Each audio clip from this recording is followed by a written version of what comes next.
Good evening, everyone, and welcome back to the Sleep Temple. Tonight we step inside the towering stone walls of medieval castles. These were places of power, wealth, and war. Kings and lords ruled from within, knights swore oaths of loyalty, and armies marched in their name. Yet behind all the grandeur, castles were also homes, and homes have very practical needs. Food had to be cooked, water had to be fetched, fires had to be stoked. And yes, everyone, from the lord in his hall to the lowliest servant, had to find somewhere to answer nature's call. And so tonight, in our gentle journey into the Middle Ages, we explore a curious truth. Many castles had toilets built above their gates. Strange, perhaps even funny at first, but as we'll see, this quirk of medieval design tells us a great deal about daily life, survival, and even war itself. So settle in, get comfortable, and let's begin our story of castle toilets, the quiet secret built into the stones of power. Setting the scene, life inside a castle. To understand why toilets were placed where they were, we must first step back and imagine life inside a castle. A castle was not a peaceful retreat. It was a fortress, designed for defense and survival in dangerous times. Thick stone walls, narrow windows, winding staircases, and towering gates. All of these features served a purpose: to keep enemies out and those within safe. But castles were not empty shells. They were bustling communities. Within their walls lived not just the lord and his family, but also soldiers, servants, craftsmen, and sometimes entire villages when danger approached. The Great Hall was the beating heart of the castle, a vast room where meals were eaten, business was conducted, and visitors were received. Above or beside it, the lord and lady had their chambers, with finer comforts and at least some privacy. Nearby, kitchens smoked with the labor of cooks preparing vast meals. Stables housed horses. Storerooms held grain, salted meat, and ale. And in the quieter corners, tucked away within the thickness of castle walls, were the garderobes, medieval toilets. Sometimes simple, sometimes surprisingly sophisticated, and occasionally strategically placed in ways we might not expect. Daily life and hygiene. For all their grandeur, castles were not glamorous places to live. Behind the stone walls, life was crowded, smoky, and often dirty. Fires burned constantly, filling rooms with the smell of smoke. Animals came and went through courtyards. Servants hurried about their tasks, carrying buckets of water, food, and fuel. Cleanliness, by our standards today, was limited. Water was precious and not always safe to drink. Bathing happened, but rarely as a daily ritual. Instead, people washed their hands and faces, and sometimes perfumed herbs were used to mask stronger odors. In some wealthier castles, there might be a special room for bathing, heated with a fire or braziers, but this was a luxury. Still, the matter of waste could not be ignored. Everyone, from the lord to the cook, from knights to children, needed a place to relieve themselves. And with so many people crowded within walls that might be under siege for weeks, finding a solution was not optional. Thus, the garderobe became an essential feature of medieval castle design. A garderobe was, at its simplest, a small stone or wooden room built into the thickness of the wall. Inside, a wooden seat with a hole opened to a vertical shaft. Waste dropped down, sometimes into a cesspit, sometimes directly outside the walls. The name itself is curious. Garderobe means to guard one's robes. Why? Because in these small, drafty spaces, clothing was often hung to air out. The smell, unpleasant though it was believed to help keep away lice and fleas. In a time when parasites were constant companions, even unpleasant solutions had their purpose. Hygiene was practical, not perfect.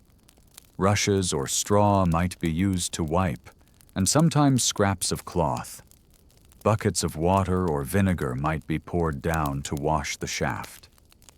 Servants were often tasked with cleaning, though in truth, these areas were not places anyone wanted to linger. In the grander castles, garderobes were not hidden away. Instead, they were built as part of the architecture, lining walls, tucked into towers, and, quite interestingly, placed above entrances and gates.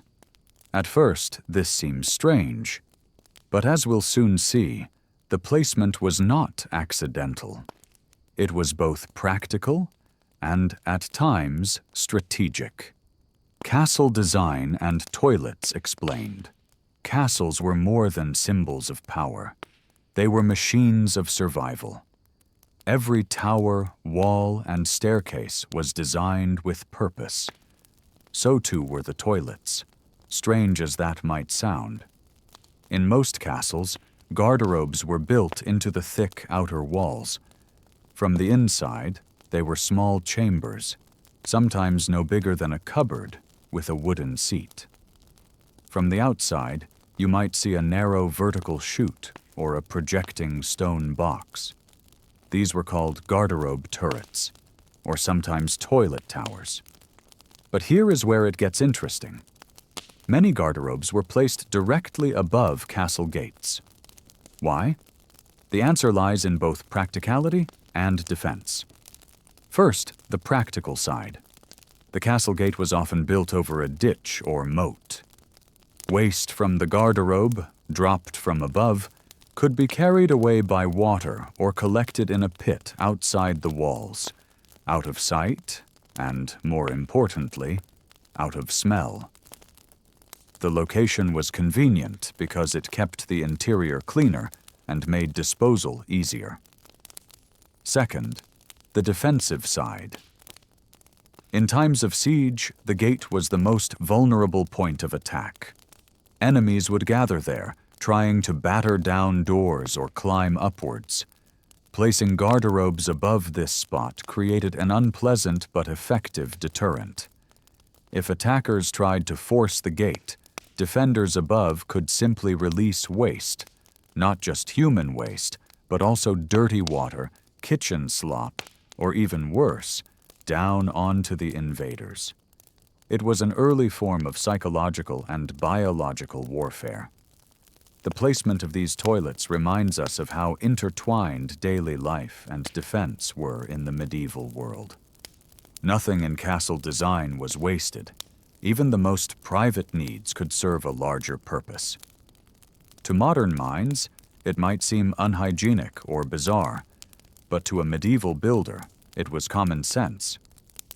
Some castles even had multiple garderobes in towers or over outer walls, so that defenders had easy access during long sieges.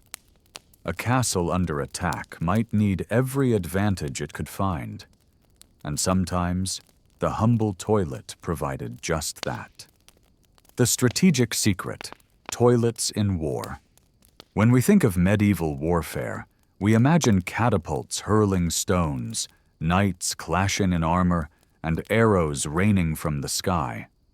But sometimes, the weapons were much less glamorous. Waste, both human and animal, became part of the defender's arsenal. The castle gate was always the prime target in a siege. Attackers would wheel battering rams, set fires, or send soldiers forward to hack at the wooden doors. Above them, defenders rained down arrows, rocks, and boiling water. But imagine, for a moment, that mixed into this storm came something else entirely: the contents of a garderobe. Yes, waste, filth, and refuse poured down on soldiers packed tightly at the gate. Not only was it disgusting, but it was also demoralizing. Armies already struggled with poor hygiene during campaigns. To be drenched in foul matter while trying to break into a fortress must have been a nightmare. Some records even suggest that diseases spread this way, adding to the suffering of besiegers. And it wasn't just chance. Castle architects knew that garderobes over gates could be used in exactly this way. They were positioned not only for practical disposal, but also as a last, nasty line of defense. The medieval world was harsh, and survival demanded ingenuity, even if that ingenuity came in the form of turning toilets into weapons. One chronicler from the 12th century described soldiers retreating from a castle wall as if drowned in filth, unable to continue their assault. Whether exaggerated or not, the image is powerful, a reminder that castles defended themselves with every means available. The strategic use of waste might seem shocking, but in truth, it was part of a much larger picture. Castles were not only military strongholds, they were living, breathing communities. And in a siege, everything, food, water, fire, even human waste, became a resource to be managed, rationed, or used as a weapon. Funny stories and comparisons. Not all mentions of medieval toilets come from dry architecture plans. Some survive in chronicles, letters, and even jokes. And as you might expect, when toilets appear in history, the stories are often both funny and a little unpleasant. One tale tells of attackers who tried to climb a castle wall by sneaking up the garderobe shaft, only to be discovered and swiftly dispatched. It may sound absurd, but in desperate times, men would try anything. The garderobe, meant for privacy, became a hidden danger of its own. Another story speaks of soldiers who miscalculated and set up camp beneath a castle wall, only to find themselves bombarded not with arrows, but with the foul contents of chamber pots. The defenders must have laughed as their enemies fled, gagging and furious. And these weren't isolated incidents. Waste was a part of medieval life that couldn't be ignored. Where today we flush and forget, the people of the Middle Ages lived much closer to their own refuse. Castles simply formalized what was happening everywhere else. In villages, waste was often tossed into the street or collected in pits. Streams might be used for cleaning, but they were easily polluted. In monasteries, latrines were sometimes more advanced. Rows of seats built over running water channels, where monks could relieve themselves in relative peace. Townhouses, too, sometimes had cesspits in their yards. So, in a strange way, castle garderobes were neither better nor worse than what most people had. They were simply adapted to fortress life, tucked into walls and at times weaponized. They remind us that medieval people didn't separate the lofty from the lowly the way we often do. Survival, whether through food, fire, or even toilets, was all part of the same daily struggle. And the humor found in these stories also tells us something. Even in times of hardship, people found ways to laugh, sometimes at their enemies, sometimes at the strange necessities of life. Symbolism and legacy. The garderobes of medieval castles may seem like a small detail, but they carry a surprising weight of meaning. They remind us that life in the Middle Ages was never separated neatly between the noble and the ordinary. Lords held court in grand halls, knights rode out in shining armor. And yet, even they needed a simple stone chamber tucked into the wall. The placement of toilets above castle gates also symbolizes the medieval way of thinking. Practical, layered, and unashamedly direct. Castles were built for survival, not comfort. Every stone, stair, and shaft had a purpose, and if that purpose included both hygiene and defense, then so be it. In the long history of castles, garderobes eventually gave way to more modern plumbing. By the Renaissance, new technologies and shifting lifestyles changed how people handled their daily needs. Yet the traces of these medieval toilets still remain. Visitors today can stand in ruined castles, peer into narrow shafts in the stone, and imagine the curious mixture of practicality and strategy they once embodied. What at first glance seems laughable is, in fact, a reminder. Survival in the past meant using every resource available, even the least glamorous. Funny and gross anecdotes. Toilet tales of the Middle Ages. Before we close tonight, let us wander briefly into some of the strangest and funniest stories that survive from medieval castles and towns. Not all toilet tales are about strategy or architecture. Some are simply human, embarrassing, and unforgettable. One chronicler tells of a king who met a most undignified end. While using his garderobe, the wooden floor beneath him gave way. He tumbled straight into the filth below and drowned, a reminder that even royalty wasn't spared from the dangers of poor design. During sieges, waste was often used as a weapon, but not always with heroic intent. In one case, a group of attackers set up their camp directly beneath a castle wall, only to discover too late that they had chosen the spot where garderobes emptied. The defenders, laughing from the ramparts, made their retreat far more unpleasant than they could have imagined. In towns, the stories grow even more colorful.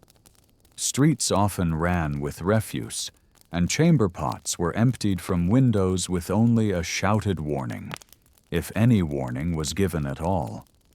More than one unlucky traveler recorded being struck from above while walking through a medieval street, a hazard as common as the rain. And of course, there were the jokes. Medieval writers were not shy about humor, and toilet humor was very much alive. From bawdy songs sung in taverns to satirical plays, waste was both a symbol of life's hardships and a source of endless laughter. These stories remind us that behind the solemn stone walls and the grandeur of castles, people were still people. They laughed, they blushed, they suffered accidents, and they made jokes, just as we do today. So as we end our journey through the secrets of castle toilets, perhaps we can smile and remember. History is not only battles and kings, but also the very human moments, sometimes messy, sometimes ridiculous, that connect us across the centuries. Of course, toilets were only one part of medieval hygiene. Life inside a castle was far less glamorous and far less clean than we might imagine today. Bathing, for instance, was not a daily ritual. Water was precious, and in many cases it was feared. Some believed that too much washing opened the pores to sickness. Instead, nobles and servants alike often bathed only a handful of times each year, or on special holy days. In the meantime, they relied on perfumes, scented oils, and herbs to cover unpleasant smells. In the great halls, rushes, reeds, and straw were scattered on the floors. At first, they served to soften the cold stone and soak up spills, but over time, they trapped dirt, crumbs, and worse. Layers of rushes might be left for months before being replaced, crawling with fleas and lice. Servants worked constantly to keep the worst of the filth at bay.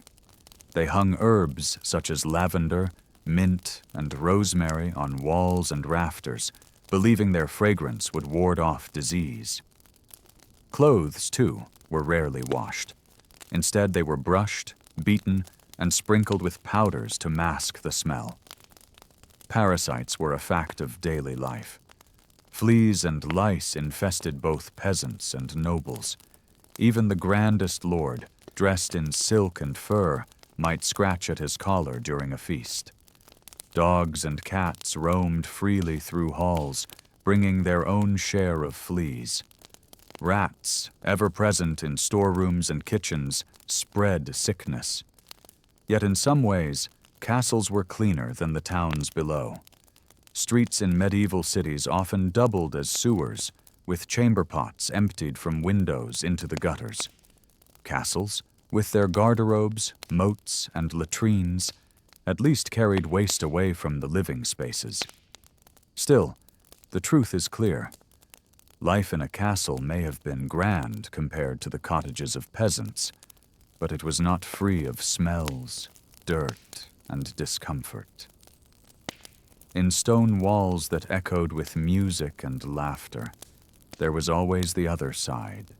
The smoke, the fleas, and the stench of life lived close to the earth. Toilets were not the only curious feature hidden in castle walls. Medieval builders filled their fortresses with ingenious and sometimes terrifying tricks of defense. One of the simplest was the arrow slit, those narrow vertical windows you can still see in ruined towers today. They look too small to matter, but they gave archers a deadly advantage. From inside, defenders could fire arrows at attackers with a wide field of view. From outside, enemies saw only a sliver of opening, nearly impossible to strike through. Even more cunning were the murder holes. These were small openings in the ceilings of gateways or passageways. When enemies forced their way inside, defenders above could drop stones, boiling water, or even burning oil through the holes. A narrow, dark corridor could become a deadly trap in an instant. The moat, too, was more than just a ditch filled with water. Sometimes it was stocked with fish for food during a siege. Sometimes it was lined with sharp stakes, hidden beneath the surface. In more unpleasant cases, moats became open sewers, making any attempt to swim across both dangerous and revolting. Castles also held trick passages and escape routes. A lord could flee through a hidden tunnel, vanishing from one tower and appearing in the woods beyond. Some castles had false doors and staircases leading nowhere, designed to confuse invaders in the chaos of battle. To us, these features may seem strange or even theatrical, but to those who lived and fought within castle walls, they were the difference between survival and defeat. Castles were not simply homes of stone. They were living machines of defense, where every wall and passage was designed with purpose. And perhaps that is the true secret of medieval castles. Whether it was toilets built above gates, floors lined with rushes, or walls filled with arrow slits and murder holes, nothing was wasted. Every detail, no matter how humble or strange, played its part in the struggle to endure. Interesting facts about castle toilets. 1. Called the garderobe. The word comes from French meaning to guard one's robes. People hung clothes in toilets because the strong smell was thought to drive away fleas and lice. 2. No privacy. Many garderobes were simple wooden seats side by side, with no partitions. Using the toilet could be a social event. 3. Chilling drafts. Built into outer walls, garderobes were freezing in winter. Cold winds often blew straight up the shaft. 4. Self-cleaning, sort of. In some castles, toilets emptied into running water, moats or rivers, which carried waste away. Others just dropped it into pits that had to be dug out. 5. Strategic placement. Toilets were often located above gates or walls, so waste could drop outside. and sometimes onto attackers during sieges. 6. Deadly entrances. A few unlucky attackers tried sneaking into castles through garderobe shafts. Most were discovered, trapped, or worse. 7. Still visible today. If you visit ruined castles in Europe, you can spot garderobes as small stone chambers with holes in the floor or protruding toilet towers sticking out from the walls. And so, as we close the heavy wooden door on this journey, we see that castle toilets were more than curiosities. They were part of the rhythm of medieval life, the humbler side of history that rarely makes it into legend, yet shaped how people lived, endured, and even fought. Here at the Sleep Temple, we love uncovering these forgotten corners of history. Not just the great battles and kings, but also the small details that connect us to ordinary people of long ago. So as you drift off tonight, perhaps you'll smile at the thought that even in the mightiest castle, with walls tall and gates strong, life was still wonderfully, unavoidably human. Thank you for joining us. Don't forget to like, subscribe, and share your thoughts in the comments. Tell us where you're watching from and what time it is for you right now. We love knowing who shares these journeys with us across the world. Until next time, may your night be peaceful, your dreams gentle, and your imagination awake.